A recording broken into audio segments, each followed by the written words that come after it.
Hello, नमस्कार, सुप्रभात। कैसे हैं आप लोग? आशा करते हैं कि बहुत ही अच्छे होंगे और बेहतरीन तरीके से अपने लक्ष्य की ओर हर पल अग्रसर हो रहे होंगे। तो चलिए शुरू करते हैं आज की क्लास। और आज की क्लास में हम देखने वाले हैं जलवायु वर्गीकरण है जो विश्व का, उसके अंतर्गत कोपेन का वर्गीकरण अत्यंत महत्वपूर्ण है। और जो एग्जाम होता है उसमें यहाँ से एक प्रश्न अवश्य ही आता है। तो चलिए शुरू करेंगे आज की क्लास। और आज की क्लास शुरू करने से पहले देख लेते हैं मोटिवेशनल पंक्तियां। असफलता ही सफलता की ओर हमें अग्रसर करती है, इसलिए असफलताओं से कभी घबराना नहीं चाहिए। तो चलिए देखते हैं कोपेन का जलवायु वर्गीकरण। देखा जाए तो सबसे पहले हम बात करें तो जलवायु की अगर हम बात करते हैं तो जलवायु क्या है, यानी कि जलवायु और मौसम दो ऐसे शब्द हैं जो कि कहना चाहिए कि इनमें अंतर तो है, लेकिन बोलने सुनने में हमें लगभग एक जैसे प्रतीत हो जाते हैं। लेकिन ऐसा नहीं है। जो जलवायु है तो जलवायु के अंतर्गत हम किसी कालखंड या फिर भूखंड के, यानी कि एक लंबी अवधि होती है, उसके अंतर्गत जो मौसम की स्थिति होती है उसके आंकड़ों का जो प्रदर्शन है वो दर्शाया जाता है। और जो मौसम है वो क्या है, वो कम समय के लिए, यानी कि एक लंबी अवधि के लिए जो उपयुक्त हो रहा है वहां जलवायु है, और एक कम समय के लिए जो उपयुक्त हो रहा है उसे हम मौसम कह देते हैं। तो यहाँ पर अगर हम जलवायु की बात कर लें तो जलवायु किसी स्थान की दशा को व्यक्त करने के लिए प्रयोग किया जाता है, यानी कि किस प्रकार की दशाएं हैं। जैसे कि आप देख सकते हैं शीत जलवायु या फिर उष्ण कटिबंधीय जलवायु। तो इस प्रकार से ये एक विशेष स्थान को प्रकट करती है, यानी कि एक बड़े भूखंड को प्रकट करती है, और जो मौसम है वो एक छोटे भूखंड को प्रकट करता है। वहीं पर अगर हम बात करें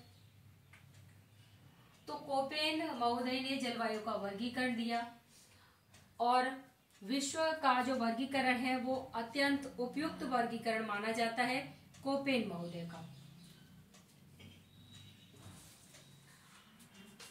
यहाँ पर हम बात करें तो सबसे पहला प्रश्न क्या बनता है, हम बात करेंगे यहाँ पर प्रश्न किस किस प्रकार से इस चैप्टर से बनेंगे। तो सबसे पहली बात है, पूछा जाता है कि जो कोपेन महोदय हैं कौन है, ये कहाँ के हैं। तो ये हैं जर्मन वनस्पति विज्ञानी, जर्मन वनस्पति विज्ञानी, और क्या है, तथा जलवायु वेत्ता कह सकते हैं, या फिर जलवायु विज्ञान वेत्ता भी कह सकते हैं इन्हें।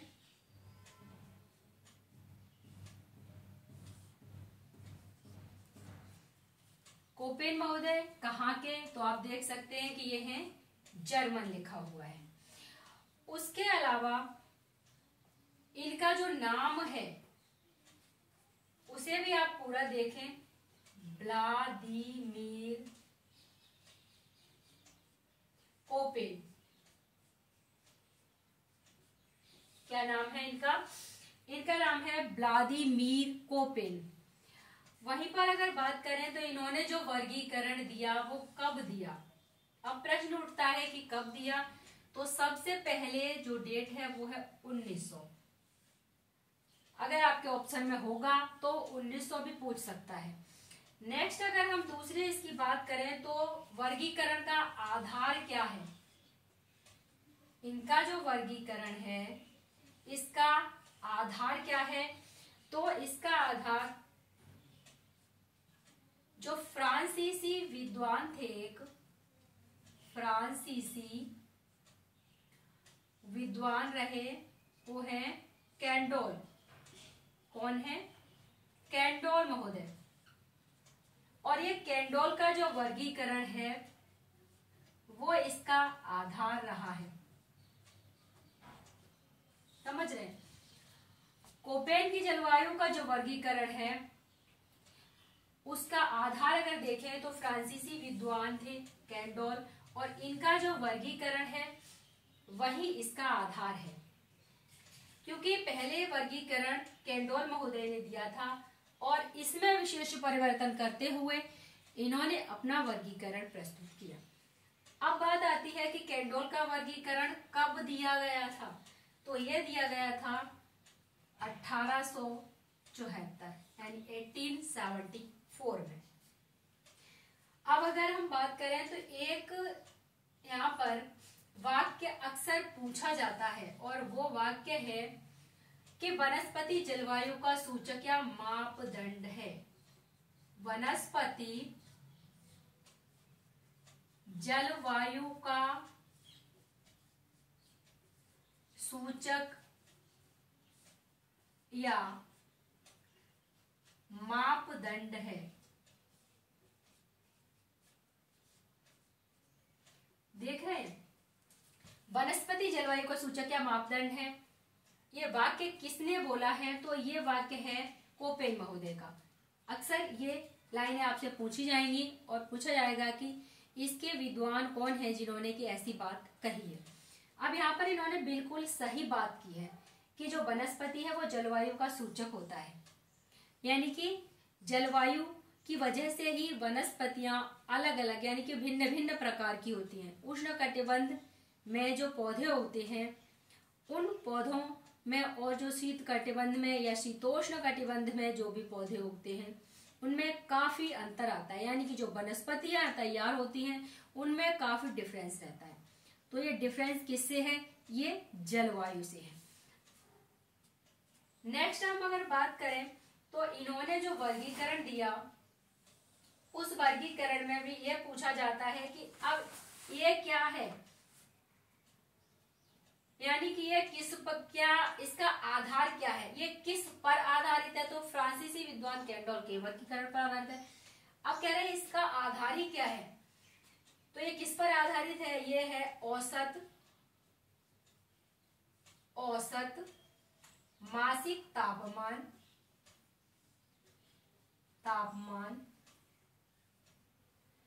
औसत मासिक तापमान व वर्षा व ऋत्विक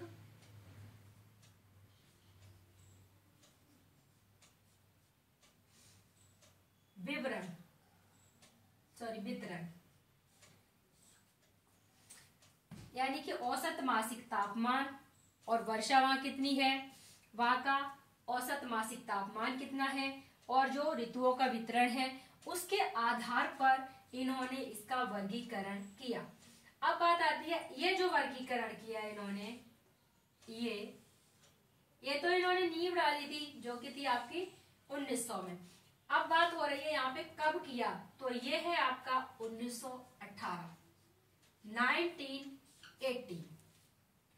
ठीक है, अब चलिए नेक्स्ट आगे हम देखें तो इसमें इन्होंने क्या किया था, संशोधन किया। फिर आगे चलकर इन्होंने संशोधन किया, किसने, कोपेन महोदय ने। और यह संशोधन कब किया, यह भी प्रश्न पूछा जाता है, तो नोट करते हुए चले। अब हम देखेंगे संशोधन।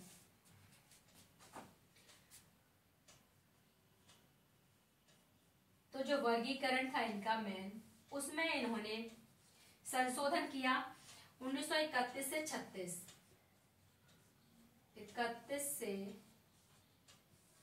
1936 में, यानी कि यह इनका क्या था, पुनः संशोधन था।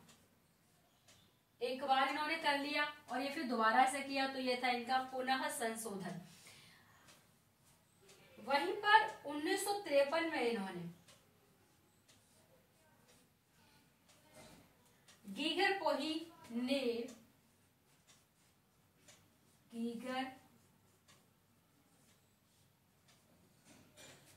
पोही ने कोपेन मौलिक योजना को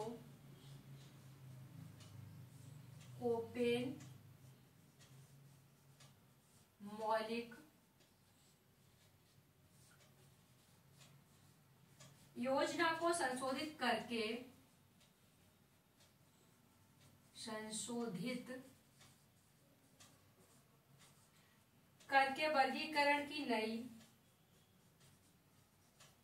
वर्गीकरण की नई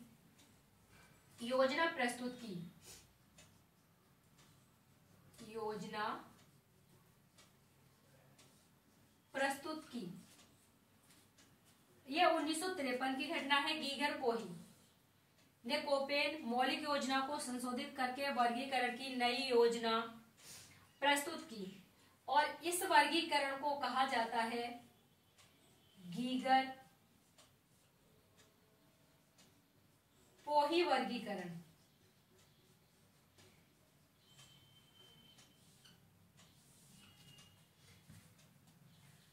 इसके बाद अगर हम बात करें तो कोपेन का जो वर्गीकरण है वो अत्यंत महत्वपूर्ण, यानी कि अत्यंत महत्वपूर्ण माना गया। तो वो अत्यंत महत्वपूर्ण क्यों माना गया?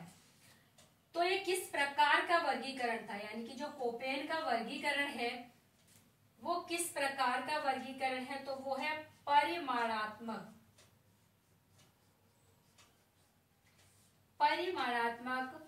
वर्गीकरण,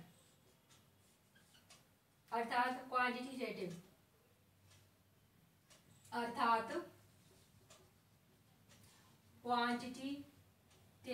वर्गीकरण। अब बात आती है कि कोपेन ने जो कैंडोल का वर्गीकरण था 1874 में जो उन्होंने बताया था, उसमें उन्होंने जो विश्व जलवायु के कुछ भाग बताए थे वो कौन कौन थे और किस प्रकार से उसको संशोधित करके जो कोपेन महोदय हैं उन्होंने अपने वर्गीकरण में क्या रखा। तो यहाँ पर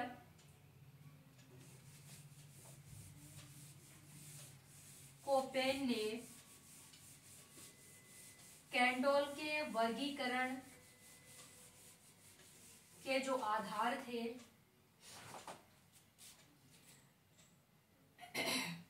कोपेन ने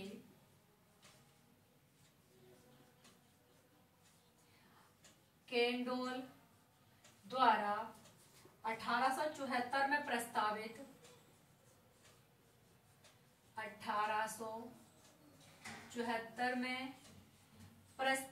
विश्व के 5 वनस्पति मंडलों को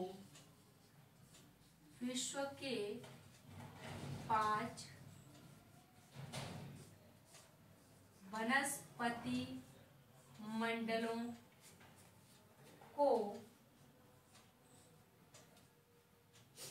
जलवायु के विभाजन का आधार बनाया। विश्व जलवायु के विभाजन का आधार बनाया।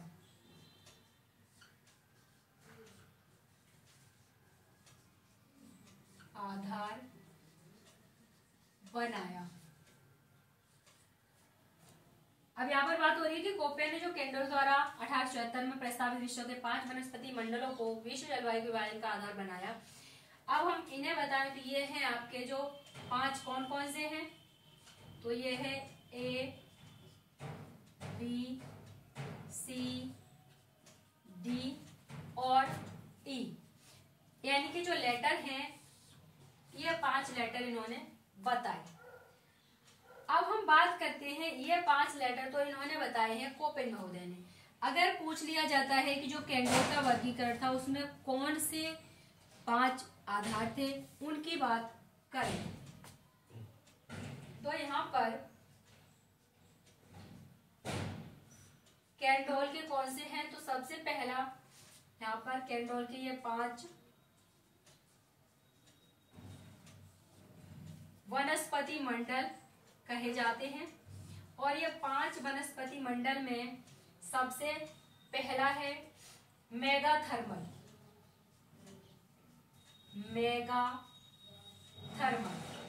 अब इस मेगाथर्मल के अंतर्गत क्या क्या आएगा? तो ये है वर्ष भर उच्च तापमान। इसमें क्या था कि वर्ष भर उच्च तापमान। दूसरी बात थी उच्च आर्द्रता। उच्च आर्द्रता रहेगी और वहीं पर पौधे हैं वो कैसे होंगे? सदाबहार होंगे। किस प्रकार के पौधे हैं? सदाबहार पौधे हैं। स्वाभाविक है कि जहां पर वर्ष भर उच्च तापमान है, जब तापमान उच्च है और वहां पर वर्षा भी निरंतर होती रहती है, तो फिर क्या होगा? पौधे कैसे हैं? सदाबहार हैं। उसके अलावा अगर पूछा जाए तो यहाँ पर पूछा जाता है सबसे ठंडे माह का तापमान। तो सबसे ठंडे महीने का तापमान, सबसे ठंडे महीने का तापमान है यह 18 डिग्री सेंटीग्रेड। वहीं पर अगर पूछ लिया जाए कि आपकी जो वनस्पतियां हैं उनकी जो संरचना है उसके विकास की अगर बात करें तो 5 स्तरों में इसका विकास होता है। अब यहाँ पर जो भी वनस्पति है और ये वनस्पति की जो लंबवत संरचना है, लंबवत संरचना है, इसके विकास की अगर दशाएं, विकास के स्तर पूछ लिए जाए तो ये हैं 5 स्तर हैं। 5 स्तरों में विकास होता है। वहीं पर अगर हम मेगाथर्मल की बात कर रहे थे तो ये किस क्षेत्र में पाया जाएगा? तो ये पाया जाएगा विषुवत रेखीय वर्षावन के अंतर्गत।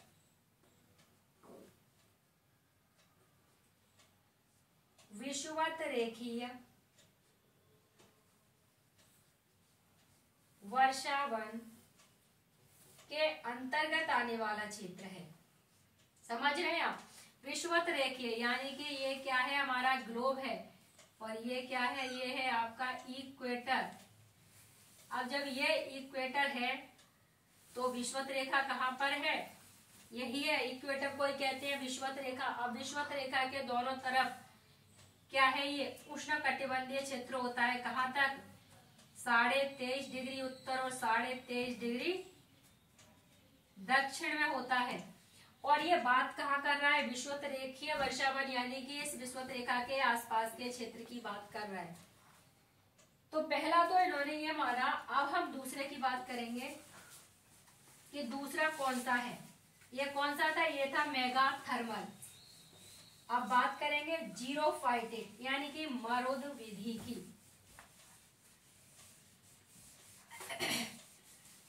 जीरोफाइटिक मरुद विधि है, जैसा कि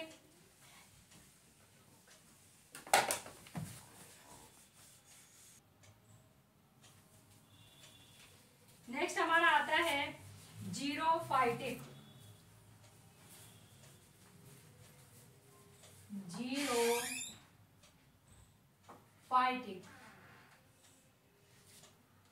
अर्थात दूसरा है जो कैंडोल का वर्गीकरण, उसमें है जीरोफाइटिक यानी कि मरुद विधि।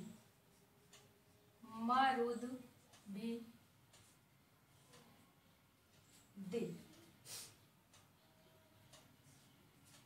कहना चाहिए यहाँ पर शुष्कता की बात की गई है और यानी कि एक तरह से मरुस्थलीय की बात की गई है। तो यहाँ पर किस प्रकार के पौधे होंगे? शुष्कता को सहन करने वाले पौधों का विकास। शुष्कता को सहन करने वाले पौधों का विकास। अगर हम बात करें यहाँ पर, आपने देखा होगा कि जो मरुस्थलीय क्षेत्र होते हैं वहां पर किस प्रकार के पौधे होते हैं। तो सबसे पहली बात है कि शुष्कता को सहन करने वाले पौधों का यहाँ विकास होता है और ये पौधे और किस किस प्रकार के हो सकते हैं। तो यहाँ पर नमी के संरक्षण के लिए विशिष्ट प्राकृतिक व्यवस्था है, यानी कि नमी के संरक्षण के लिए विशिष्ट प्राकृतिक व्यवस्था। अब ये प्राकृतिक व्यवस्था क्या है उसे समझने का प्रयास करेंगे। तो ये विशेष प्राकृतिक व्यवस्था का मतलब है कि यहाँ जो पौधे हैं वो किस प्रकार के होते हैं। तो उनकी जो जड़ें हैं वो कैसी होती हैं, लंबी, जैसे कि लंबी जड़ें हो गई। और पौधों की जो छाल है वो कैसी होती है, मोटी छाल होती है। और वहीं पर देखा जाए तो मोमदार पत्तियां,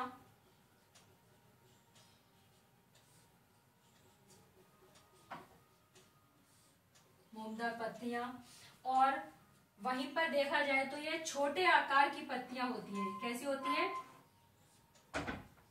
छोटे आकार की पत्तियां। और साथ ही कांटे भी होते हैं इनके अंतर्गत। क्या होते हैं, कांटे होते हैं। और ये सारी चीजें क्या हैं, विशिष्ट प्राकृतिक व्यवस्था की गई है। क्यों की गई है, क्योंकि पौधों से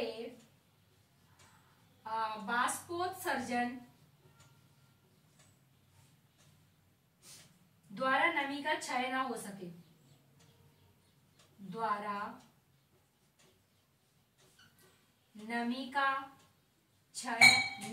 सके, अर्थात जो जीरोफाइटिक है मरुद्विधि, उसमें शुष्कता को सहन करने वाले पौधों का विकास किया गया है। और यहाँ पर जो पौधे होते हैं कैसे होते हैं, जड़ें उनकी लंबी होती हैं। क्वेश्चन यही से बनता है कि ऐसी कौन सी वनस्पति है जिसमें कि जड़ें लंबी होती हैं और जो मतलब कि जो पौधे हैं उनकी छाल मोटी होती है। तो वो किस प्रकार की है, जीरोफाइटिक। वहीं पर पूछ लेता है कि नमी को पौधों से जो बाष्पोत्सर्जन की प्रक्रिया यानी कि नमी का क्षय नहीं हो सके, यानी कि काफी दिनों तक उनमें पौधों में नमी प्राप्त होती रहे। तो इस प्रकार की वनस्पति इस क्षेत्र में पाई जाती है। अब यहाँ पे हम अगर बात करें तो नेक्स्ट है मेसोथर्मल। अभी हम ये कैंडोल की ही वनस्पति की बात कर रहे हैं क्योंकि ये भी इसके अंतर्गत ही है और इससे भी प्रश्न बनते ही हैं। तो ये है मेसोथर्मल नंबर 3। अब मेसोथर्मल में यहाँ पर है पौधे सामान्य तापमान एवं वर्षा के साथ अनुकूलित है। यहाँ पर पौधे कैसे हैं, सामान्यतः तापमान व वर्षा के साथ अनुकूलित, तापमान व वर्षा के साथ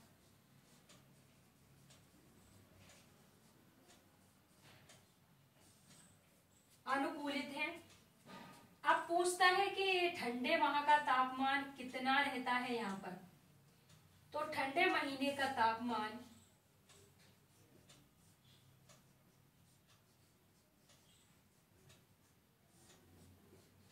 18 डिग्री सेंटीग्रेड से कम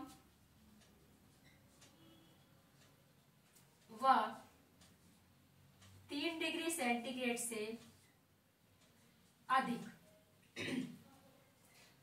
अगर यहीं पर पूछ ले कि गर्म माह का तापमान, ये तो ठंडे का हो गया, गर्म महीने का तापमान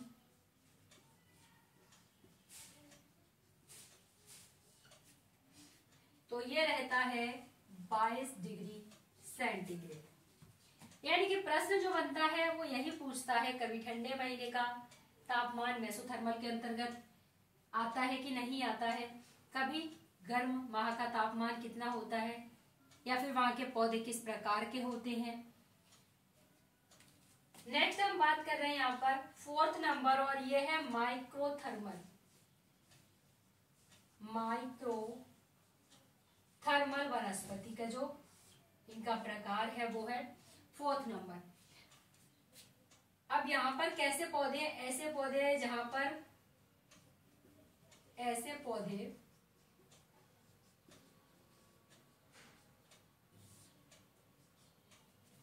ठंडे महीने का तापमान यहाँ पर है आपका,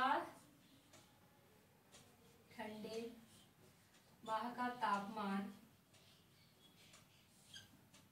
10 डिग्री सेंटीग्रेड से अधिक है ना, और 22 से कम, 22 डिग्री सेंटीग्रेड से कम है। अगर यहाँ पर वनस्पति की बात करें तो उत्तरी पतझड़ व स्टेपी वनस्पतियां पाई जाती हैं, व स्टेपी वनस्पतियां पाई जाती हैं। अब यहीं पर एक और है इनका हेकेस्टोथर्मल, यानी कि जो 5th नंबर इन्होंने माना है वो माना है हेकेस्टोथर्मल। और हेकेस्टोथर्मल में क्या है, किसके अंतर्गत आता है, उसे और देखते हैं। उसके बाद बात करेंगे कोपेन के वर्गीकरण की। यह है नंबर 5 हेकेस्टोथर्मल।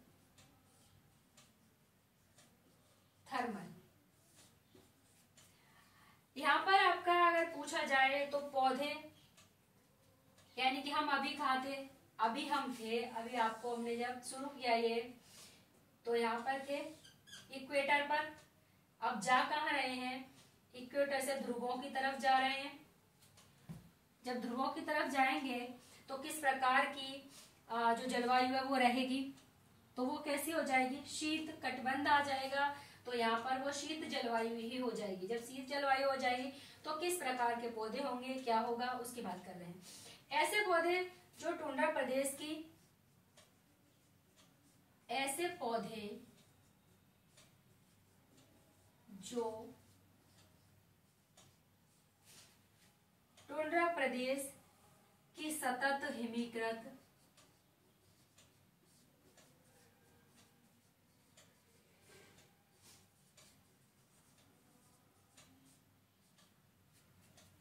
सतह पर पनप सके। समझ रहे हैं ना, पनप सके, यानी कि जो टुंड्रा जलवायु है उसकी बात कर रहा है कि ऐसे पौधे जो कि यहाँ पर जो बर्फ से ढकी हुई सतह है इस पर पनप सके, वो आपके किस में आएंगे, हेकेस्टोथर्मल के अंतर्गत आएंगे। अब यहाँ पर कभी कभी यह मिट्टी की बात कर देता है, तो यहाँ पर लिसोथॉल मिट्टियां, लिसोथॉल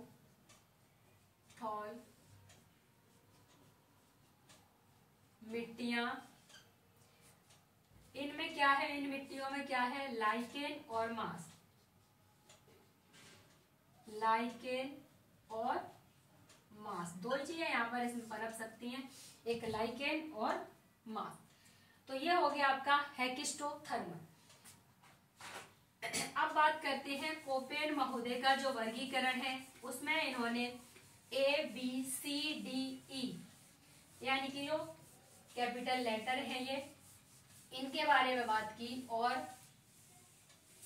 इन्होंने अपने वर्गीकरण में इन्हें शामिल करते हुए जलवायु के वर्गीकरण को दर्शाया। तो यहाँ पर कोपेन महोदय ने जो 5 लेटर बताए ABCD और ये आपका E है। और अगर हम यहाँ पर बात करें जलवायु के प्रकार की, तो जलवायु के प्रकार, तो ये 11, कितने हैं, 11 हैं। अब आते हैं हम सबसे पहले ए जलवायु पर, यानी कि बात करेंगे ए जलवायु की।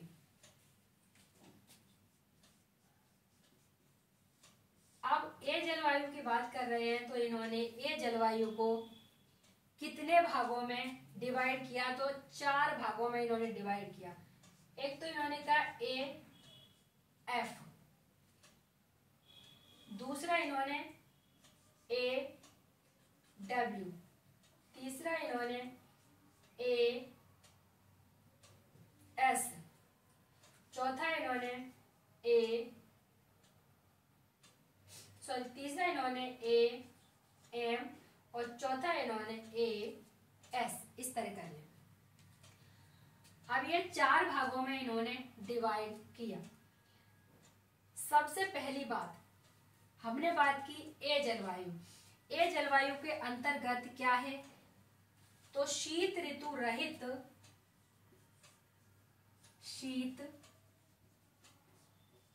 रहित उष्णकटिबंधीय आर्द्र जलवायु, उष्ण कटिबंधीय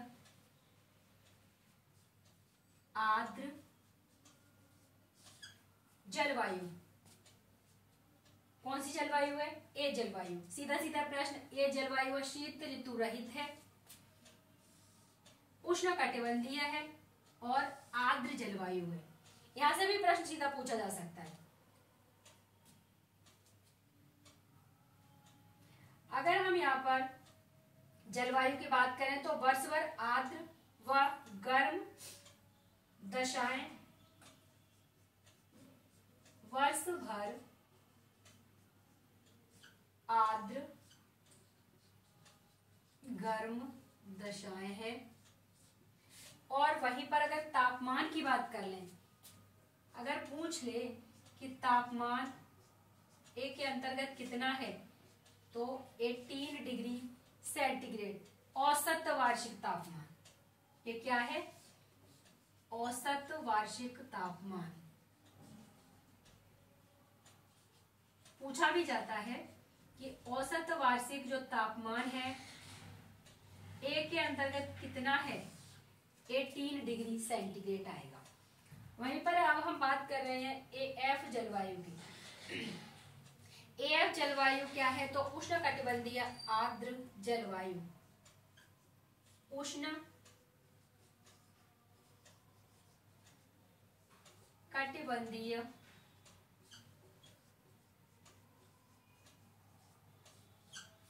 आर्द्र जलवायु है। शुष्कतम महीने में यहाँ पर पूछ लिया जाता है कि शुष्कतम महीने में जो वर्षा है वो कितनी होती है, तो शुष्कतम माह में वर्षा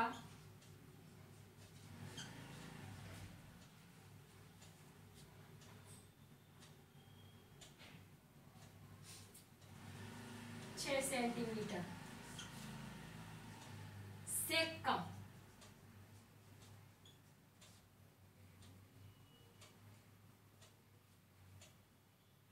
सेंटीमीटर से कम।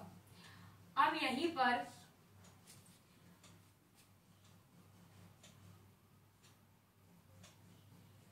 अगर हम बात करें वर्षा का मौसमी वितरण है वो कैसा है, तो वर्षा का मौसमी वितरण समान है, समान होता है, यहाँ पर समान होता है। और जो वार्षिक तथा दैनिक तापांतर है वो कैसा होता है, तो वार्षिक और दैनिक तापांतर यहाँ पर न्यून पाया जाता है, यानी कि वार्षिक व दैनिक तापांतर की बात कर रहा है वो है न्यून है। अब आता है हमारा एएफ हो गया। सबसे पहला देखो प्रश्न कहां से बनने वाले हैं, ए जलवायु है, सीधा सीधा पूछ लिया जाता है किस प्रकार की है। दूसरा पूछ लिया जाता है कि जो औसत वार्षिक तापमान वो कितना है। प्रश्न यहां से बनेगा कि इसके जो विभाजन किया है वो कौन कौन से हैं, 3 दे दिए जाएंगे, इसमें से एक अलग से दे दिया जाएगा। पूछा जाएगा कि इनमें कौन सा इसका ए का नहीं है, यानी कि ए का प्रकार नहीं है कौन सा, ए एफ है, ए डब्ल्यू है, ए एम है, ए एस की जगह मान लीजिए कि ए एस की जगह अगर उन्होंने ए भी दे दे, सी दे दे, डी दे दे, कुछ भी दे दे, तो वो इसका नहीं है। तो इसी प्रकार से प्रश्न अक्सर पूछे जाते हैं। अब हम बात करें तो इसमें है आपका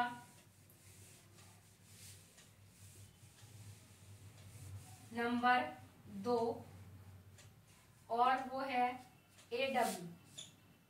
ठीक है, ए डब्ल्यू में क्या क्या आएगा, तो ये आपका है कौन सा, उष्णकटिबंधीय आर्द्र तथा शुष्क जलवायु, उष्ण कटिबंधीय आर्द्र तथा शुष्क जलवायु।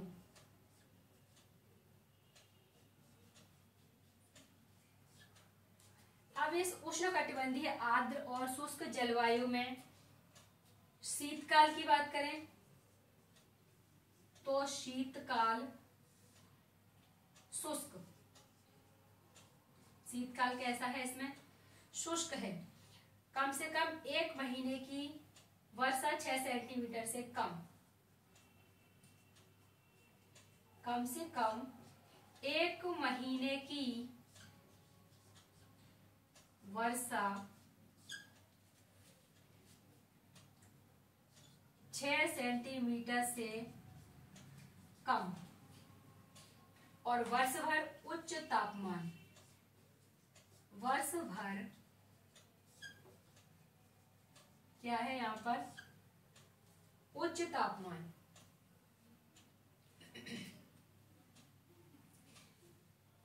अब हम आते हैं ए एम पर। अगर ए एम की बात करें तो यह है आपकी मानसूनी जलवायु। अब मानसून जलवायु है, सीधा प्रश्न पूछा जाता है किस प्रकार की जलवायु है, ए एम मानसूनी है, ए डब्ल्यू उष्णकटिबंधीय आर्द्र और शुष्क जलवायु है। अगर वहीं पे पूछ लिया जाता है ए एफ तो उष्णकटिबंधीय आर्द्र जलवायु। अब हम इसकी बात कर रहे हैं मानसूनी जलवायु है, तो इसके अंतर्गत भी वार्षिक वर्षा कैसी होगी, तो यहाँ पर वार्षिक वर्षा अधिक है, वार्षिक वर्षा अधिक है। वहीं पर अगर बात करते हैं यहाँ पर वनस्पति की, तो भूतल क्या है, वर्ष भर तर रहता है, यानी कि वर्षा होती है, भूतल वर्ष भर तर।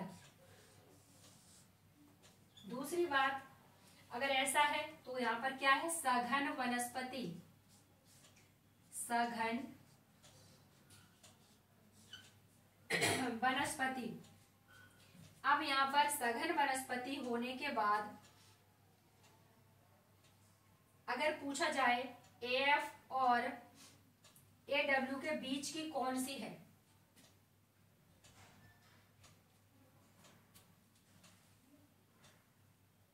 तो इसको एएफ और एडब्ल्यू के बीच की भी कहा जाता है, एएफ व एडब्ल्यू के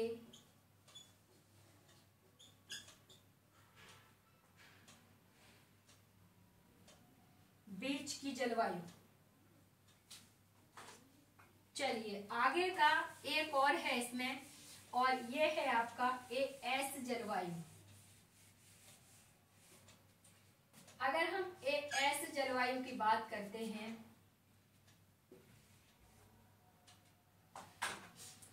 तो ये कैसी है, शुष्क ग्रीष्म ऋतु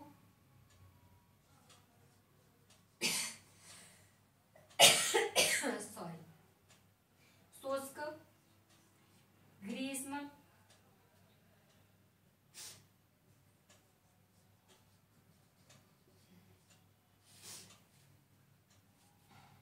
पाई जाती है।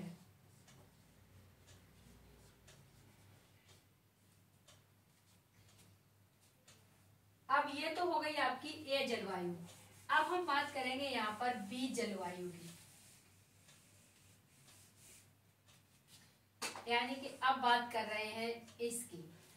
और बी जलवायु में अभी आपका यूपीएससी में भी एक क्वेश्चन यहाँ से सीधा ही पूछा गया था, मिलान करने के लिए दिया था। अब जो बी जलवायु है वो आपकी दो भागों में डिवाइड है। एक तो है उसमें आपका BW और दूसरा है उसमें BS।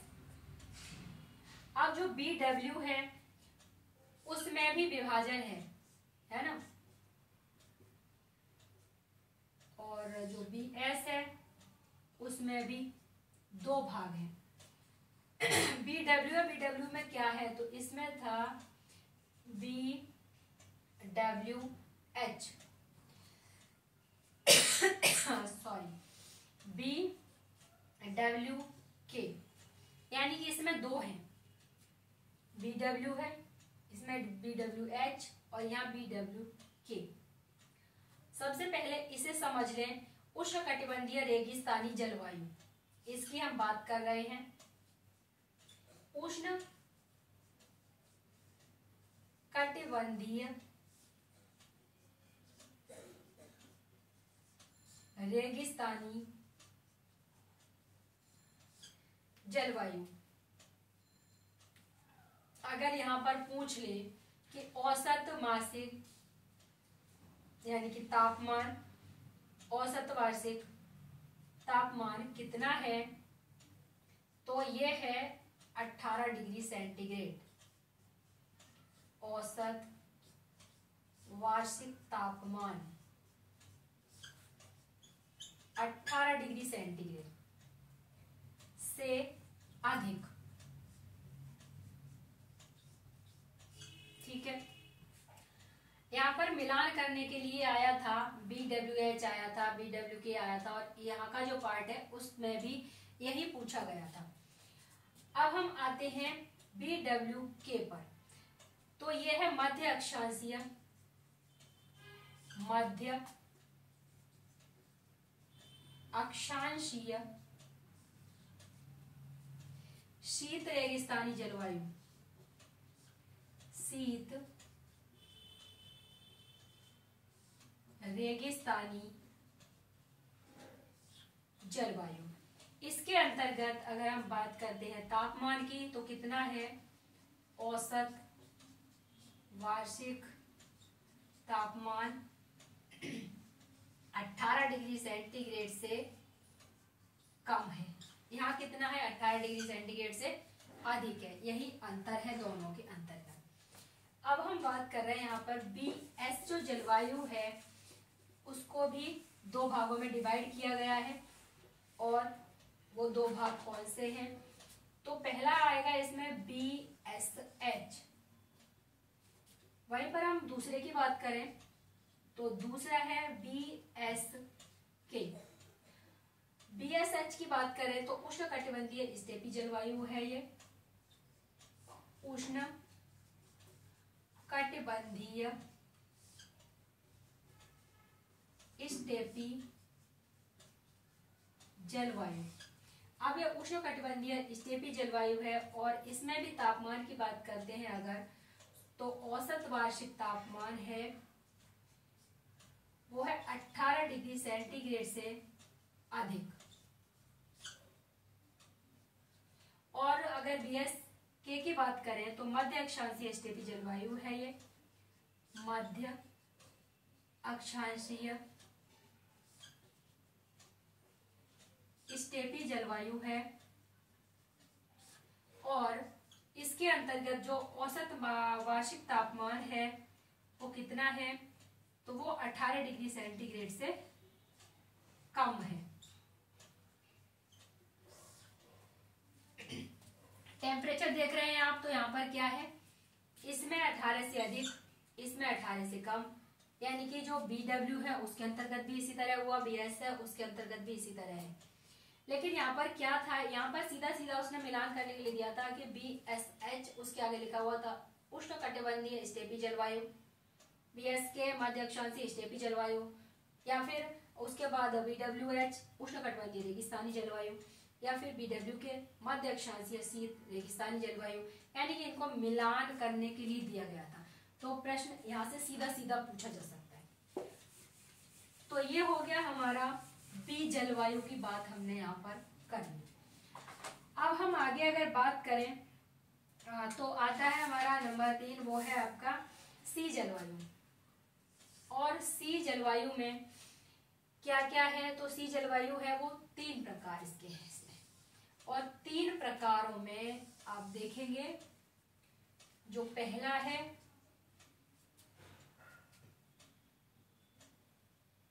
उसमें क्या है, एक तो है आपका CF, दूसरा है आपका CW, तीसरा है आपका CS।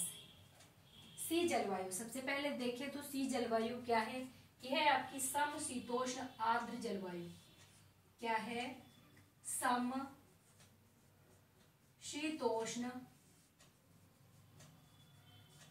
आर्द्र जलवायु।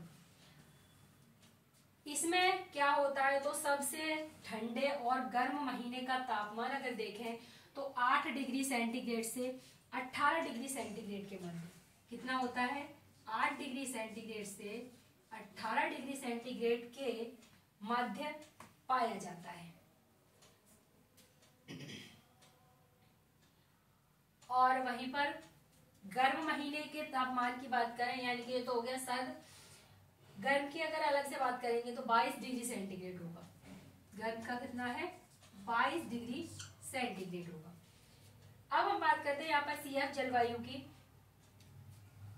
अब सीधा पूछेगा कि यह जो जलवायु है किस क्षेत्र में पाई जाती है, किस क्षेत्र विशेष के अंतर्गत आती है?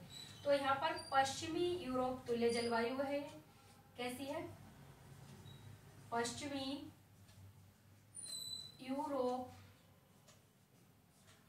तुल्य जलवायु। क्षेत्र पता चल गया, यूरोप तुल्य जलवायु कहते हैं इसे। अब वर्ष भर वर्षा, गर्म मतलब कि ग्रीष्म काल है, तो यहाँ पर ग्रीष्म काल में जो शुष्कतम महीना है उसका तापमान कितना है या उसकी वर्षा कितनी है, इस प्रकार से प्रश्न पूछा जा सकता है। तो यहाँ पर हम बात कर रहे हैं इसमें ग्रीष्म काल में शुष्कतम जो माह है उसका, यानी कि शुष्कतम माह में वर्षा कितनी हो सकती है यहाँ पर? तो ये वर्षा है 3 सेंटीमीटर से अधिक होती है। 3 सेंटीमीटर से अधिक होती है। प्रश्न यहाँ से उल्टा पूछ लेगा, 3 सेंटीमीटर से अधिक वर्षा होती है शुष्कतम महीने में। किस प्रकार की जलवायु है? CF जलवायु है। किस क्षेत्र की जलवायु है? पश्चिमी यूरोप तुल्य जलवायु है, यानी कि यूरोप की जलवायु पूछ रहा है। पश्चिमी यूरोप है ये। अगर हम वहीं पर बात करें CW की, CW की बात करेंगे तो ये किस प्रकार की है? तो ये है चीन तुल्य जलवायु। चीन तुल्य जलवायु। अगर हम यहाँ चीन तुल्य जलवायु की बात कर रहे हैं, सीधा मिलान करने के लिए दे देगा CW चीन तुल्य है या नहीं है, CF पश्चिमी यूरोपीय तुल्य है या नहीं है। वहीं पर अगर CS दे दी तो रोम सागरीय तुल्य जलवायु है या नहीं है। अब यहाँ पर भी वही बात आएगी कि जो शीतकाल कैसा है? तो यहाँ पर क्या होता है? शीतकाल शुष्क है। शीतकाल शुष्क हो गया। वहीं पर शीतकाल के शुष्कतम महीने की अपेक्षा ग्रीष्म काल के, यहाँ की जो मुख्य बात है वो है आपकी कि ग्रीष्म काल में शीतकाल शुष्क हो गया। अब यहाँ पर शीतकाल के शुष्कतम महीने का तापमान, शुष्कतम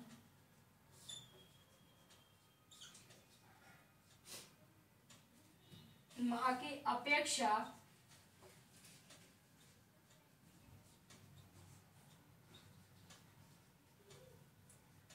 शुष्कतम माह की अपेक्षा ग्रीष्म काल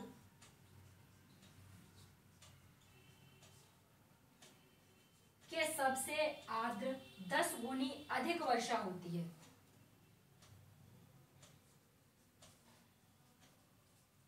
सबसे आर्द्र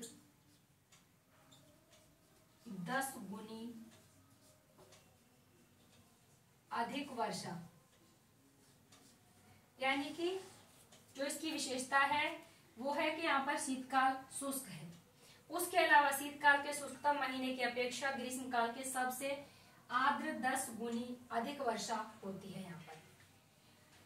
अब यहाँ से उल्टा प्रश्न पूछ लिया जाएगा, 10 गुनी वर्षा किस क्षेत्र में हो रही है ये, तो ये है आपकी चिंतोली जलवायु में, या फिर कहेंगे CW। वहीं पर आते हैं हम अगर CS की तरफ जाएं तो CS में क्या है, ये है आपकी रूम सागरीय जलवायु। सीधा प्रश्न पूछा जाता है रूम सागरीय जलवायु कौन सी है, तो रूम सागरीय जो जलवायु है वो है CS जलवायु। अब यहीं पर इसमें क्या क्या मुख्य बातें हैं। ग्रीष्मकाल कैसा होता है, तो ग्रीष्मकाल होता है यहाँ पर शुष्क। रूम सागरीय या फिर यह भूमध्य सागरीय जलवायु की बात कर रहा है, यहाँ पर रूम सागर दे रखा है लेकिन भूमध्य सागरीय कहेंगे वो भी आपका सही होगा। तो कभी भूमध्य सागरीय कभी रूम सागरीय पूछेगा। ग्रीष्मकाल कैसा है, यहाँ पर शुष्क है, क्योंकि यहाँ पर वर्षा कब होती है, यहाँ पर वर्षा होती है शीतकाल में। शीतकाल में वर्षा होती है और यहाँ पर फलों की खेती, काफी खट्टे जो फल है उनकी खेती काफी अधिक होती है, रसदार फलों की खेती कह सकते हैं यहाँ पर। अब यहाँ ग्रीष्मकाल शुष्क हो गया। ग्रीष्मकाल में शुष्कतम महीने की अपेक्षा, यहाँ पर भी यही बात है कि ग्रीष्मकाल में जो शुष्कतम महीना है उसकी अपेक्षा शीतकाल में सबसे आर्द्र महीने में 3 गुनी अधिक वर्षा होती है। यानी कि जो बात हम कह रहे हैं कि शीतकाल में यह वर्षा अधिक होती है, तो कितनी होती है ग्रीष्मकाल से 3 गुनी अधिक वर्षा कब होती है, शीतकाल में होती है। 3 गुनी वर्षा यह कब होती है, शीतकाल में। ग्रीष्मकाल के शुष्कतम महीने की वर्षा 3 सेंटीमीटर से कम होती है।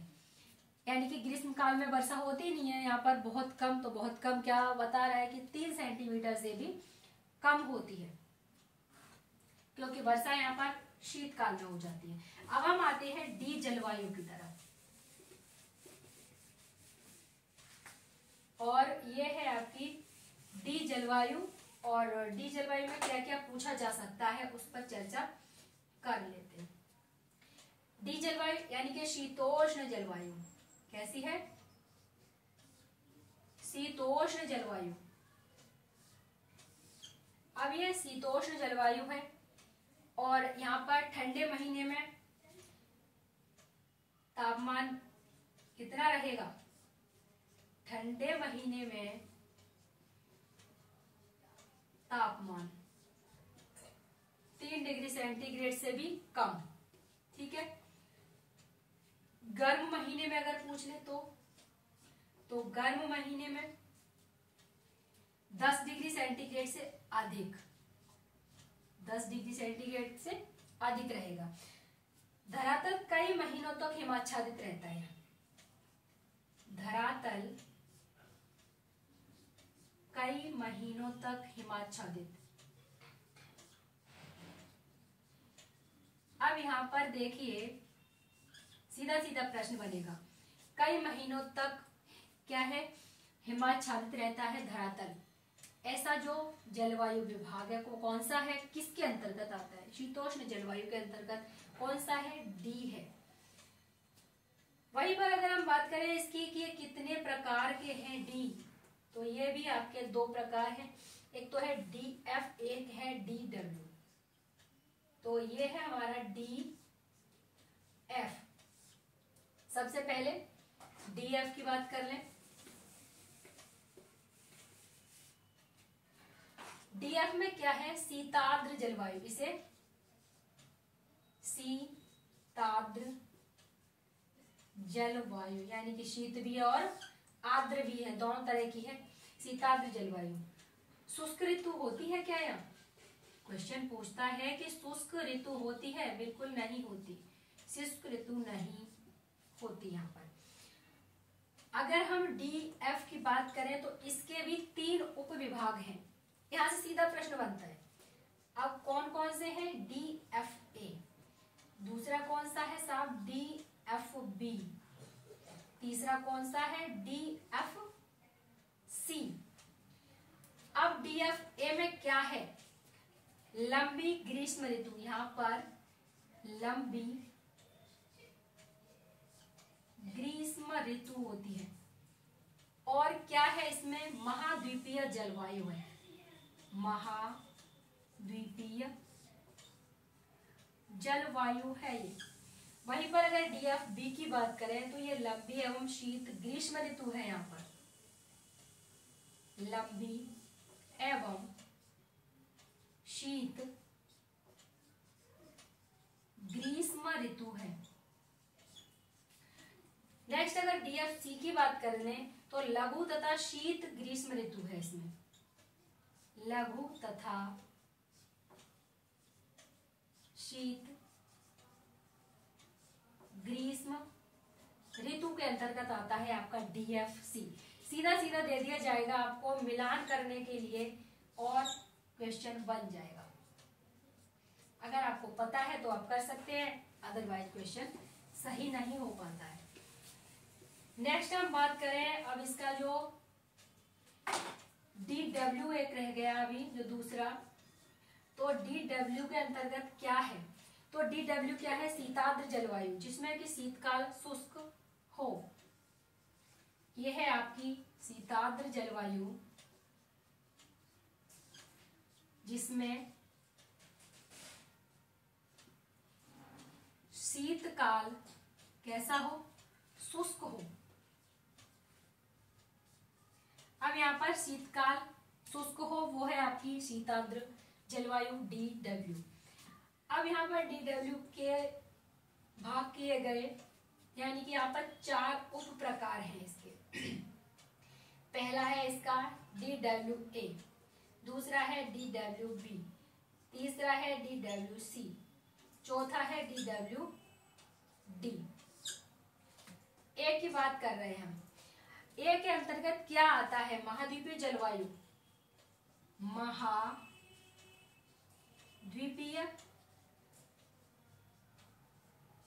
जलवायु आती है। महाद्वीपीय जलवायु आती है दीर्घ सर्द शीत ऋतु, दीर्घ सर्द शीत ऋतु, यानी कि एक लंबी शीत ऋतु किसके अंतर्गत? DWA के अंतर्गत। DWB की बात करें तो यहाँ पर उप आर्कटिक प्रकार है। ये उप आर्कटिक प्रकार की जलवायु है। मिलान करने के लिए प्रश्न सीधा बनेगा, 4 ऑप्शन इधर है, 4 ऑप्शन इधर है।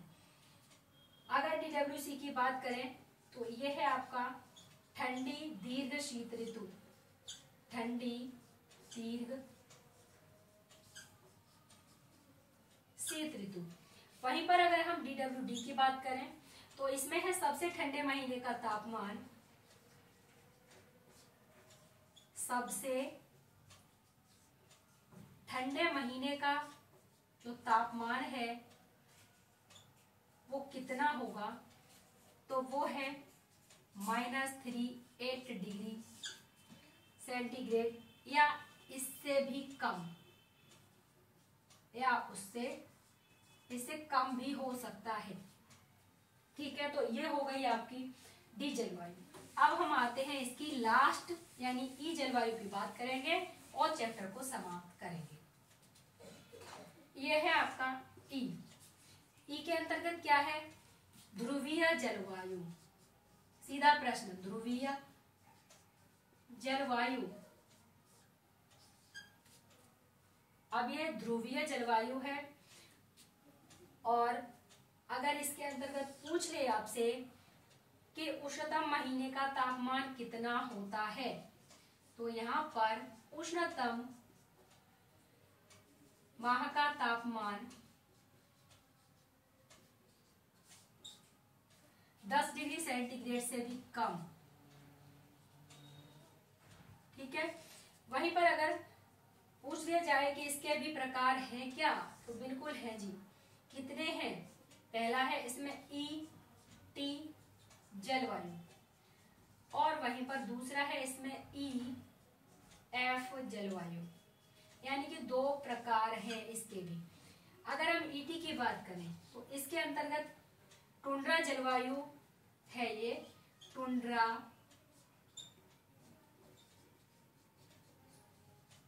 जलवायु।